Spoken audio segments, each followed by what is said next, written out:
Assalamualaikum warahmatullahi wabarakatuh. Kami dari kelompok 3 akan menjelaskan mengenai biomekanika yang beranggotakan Aska, Kuni, Meili, Rahayu, dan juga Melisa. Pertama-tama kita masuk ke bagian definisi. Apa sih biomekanika itu? Biomekanika merupakan salah satu dari 4 bidang penelitian informasi agronomi, yakni penelitian tentang kekuatan fisik manusia yang mencangkup kekuatan atau daya fisik manusia ketika bekerja dan mempelajari bagaimana cara kerja serta peralatan harus dirancang agar sesuai dengan kemampuan fisik manusia ketika melakukan aktivitas tersebut. Jadi biomekanika ini berguna ya untuk meminimalisir resiko pada saat bekerja. Kemudian di slide selanjutnya ada bagan mengenai biomekanika. Kita masuk ke slide selanjutnya, di mana di sana ada general biomechanics, yaitu ilmu yang mempelajari hukum dan konsep dasar yang mempengaruhi tubuh organik manusia dalam posisi diam maupun bergerak. Kemudian di situ ada biostatik, yaitu menganalisis pada posisi diam atau bergerak pada garis lurus dengan kecepatan seragam. Itu contohnya kayak gambar di atas itu dicek ya pada kecepatan yang sama dan garis yang lurus tapi posisi yang berbeda. Kemudian ada biodinamik, yaitu gambaran gerakan-gerakan tubuh tanpa mempertimbangkan gaya yang terjadi atau kinematik dan gerakan yang disebabkan gaya yang bekerja pada tubuh atau kinetik, yaitu gambar yang bawah ya. Oke, slide selanjutnya ada occupational biomekanik, yaitu ilmu yang mempelajari hubungan antara pekerja dan peralatannya, lingkungan kerja, dan lain-lain untuk meningkatkan performansi kerja dan meminimalisir kemungkinan cedera. Kayak gambar di situ ya, dari pekerjaan atau apa yang orang lakukan itu dipelajari apakah hal-hal yang mereka lakukan tuh ada kemungkinan adanya cedera atau bahaya akan hal yang dilakukan.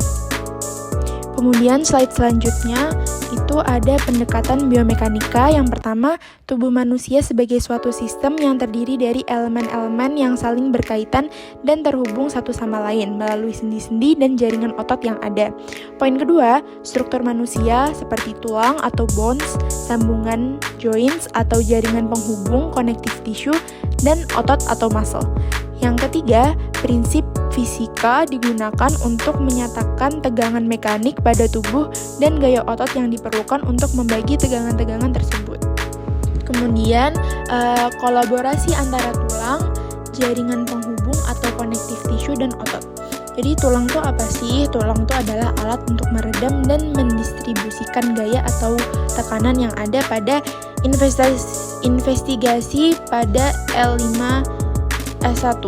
L5S1 itu maksudnya adalah L5 itu lumbar kelima dan S1 itu vertebra sakral pertama. Nah, kenapa L5S1? Karena di bagian itu adalah bagian yang paling umum mengalami masalah. Kenapa? Karena bagian tersebut itu menahan beban yang signifikan dan memungkinkan pergerakan fleksibel. Oke, slide selanjutnya yaitu sambungan joints atau jaringan penghubung connective tissue. Nah, terdiri dari 3 bagian, yakni cartilage, cartilago atau tulang rawan, yang dimana dia tuh fungsinya menyediakan permukaan halus untuk pergerakan sendi, mendukung struktur seperti telinga dan hidung, dan menyerap kejutan di tulang belakang dan sendi. Terus ada ligamen, yang dimana fungsi ligamen itu menghubungkan tulang dengan tulang, menstabilkan sendi, dan membatasi gerakan berlebihan yang dapat menyebabkan cedera. Dan yang terakhir ada tendon, di mana fungsi dari tendon itu adalah menghubungkan otot dengan tulang, memungkinkan transmisi gaya dan dari kontraksi otot untuk menggerakkan tulang. Nah, aplikasi teori fisika di sini seperti beban, massa, gaya, momen itu tuh berpengaruh pada tubuh manusia. Oke, slide selanjutnya, sambungan joints atau jaringan penghubung connective tissue. Menurut Gavin dan Anderson, terdapat 6 penghubung atau link atau konektif. Yang pertama, penghubung lengan bawah yang dibatasi sambungan pergelangan tangan dan siku. Kedua, penghubung lengan atas yang dibatasi sambungan siku dan bahu. Kemudian penghubung punggung yang dibatasi sambungan bahu dan pinggul. kemudian penghubung paha yang dibatasi sambungan pinggul dan lutut, kemudian penghubung betis yang dibatasi sambungan lutut dan mata kaki, dan yang keenam, penghubung kaki yang dibatasi sambungan mata kaki dan telapak kaki.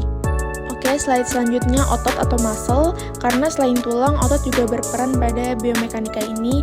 Nah, di mana otot stratik yaitu otot sadar, otot yang terbentuk atas fiber dengan ukuran panjang dari 10 sampai 40 mm dan diameternya 0,01 sampai 0,1 mm. Sumber energi dari otot ini berasal dari pemecahan senyawa kaya energi melalui proses aerob maupun anaerob. Nah, dalam dunia kerja yang menjadi perhatian adalah kekuatan otot. Kekuatan otot itu bergantung pada posisi anggota tubuh yang bekerja, kemudian arah gerakan kerja, perbedaan kekuatan antara bagian tubuh, terus usia, kemudian juga kecepatan dan ketelitian daya tahan jaringan tubuh terhadap beban. Oke, slide selanjutnya yaitu analisis mekanik. Di sini ada maximum permissible limit atau MPL, merupakan batas besarnya gaya tekanan pada segmen L5S1 dari kegiatan pengangkatan dalam satuan Newton yang distandarkan oleh NIOSH atau National Institute of Occupational Safety and Healthy tahun 1991. Besar gaya tekanannya adalah di bawah 6.500 Newton pada L5S1, sedangkan batasan gaya angkatan normal atau action limit sebesar 3.500 Newton pada L4S1. Sehingga apabila FC atau besar tekanan itu lebih kecil dari AL atau action limit, maka postur tubuh aman. Namun jika AL action limit itu lebih kecil dari besar tekanan dan besar tekanan lebih kecil dari MPL atau maximum permissible limit, maka perlu berhati-hati. Tapi jika besar tekanan itu lebih besar daripada MPL, maka postur tersebut berbahaya. Kemudian slide selanjutnya yaitu kriteria keselamatan lumbar sakrum. Dalam banyak kegiatan penanganan material kayak mengangkat, membawa, mendorong, menarik, dan gaya-gaya signifikan terjadi pada tulang belakang bagian bawah yang kita sebut ruas lumbar kelima dan sakrum ke-1, di mana bagian tersebut tuh sering terjadi cedera. Maka kita harus menjaga keselamatan tulang tersebut dengan cara pertama, penilaian beban mekanik. Kita harus mengira-ngira apakah beban tersebut tuh menimbulkan risiko atau tidak ketika kita angkat. Kemudian penilaian risiko ergonomis seperti desain tempat kerjanya atau rotasi tugasnya. Kemudian ada latihan peregangan, dan kemudian harus melakukan postur tubuh yang baik, kayak postur duduk, postur berdiri, harus membiasakan postur tubuh yang baik. Kemudian penanganan cedera dan nyeri seperti pemeriksaan rutin dan intervensi medis. Kemudian penggunaan alat bantu seperti sabuk pengaman punggung atau alat angkat mekanis. Kemudian ada pelatihan dan edukasi pekerja atau memberi pelatihan pada pekerja mengenai teknik angkat yang benar dan kepentingan postur tubuh yang baik. Kemudian kampanye keselamatan yaitu mengadakan kampanye dan program keselamatan di tempat kerja untuk meningkatkan kesadaran tentang pentingnya menjaga kesehatan tulang belakang. Kemudian ada penilaian klinis, evaluasi klinis, dan penilaian risiko individu.